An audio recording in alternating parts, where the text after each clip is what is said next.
Hello, my name is Gretchen McNeil, and I'm going to be teaching a 5-week in-person writing pad class on the intermediate novel at the West Los Angeles office. And I wanted to give you one of my writing tips today.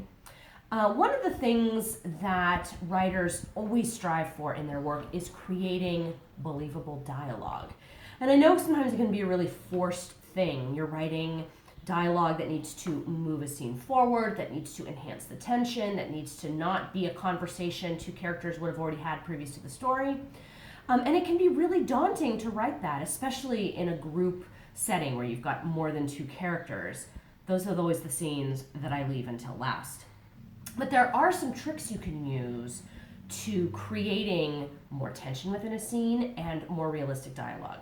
The first is that I am an eavesdropper, a horrible eavesdropper. I like to go to coffee shops or out with friends at a cocktail hour, and some of the things that people say are just amazing.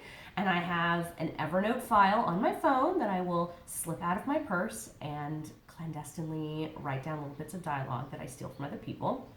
Don't let them catch you doing it because they might think you're crazy, but I feel like that's just part of being a writer.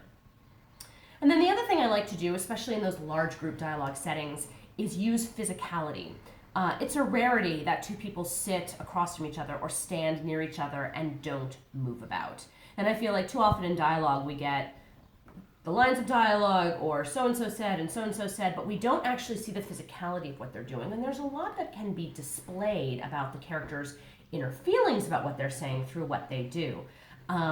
They can, for example, touch their face, touch their hair, touch the other person. They can turn their back. They can shift their eyes away. In young adult, one of the ones I use all the time and have to cut out half of are rolling of the eyes. I know I did it a lot as a teen. That's probably why it makes it into my books all the time.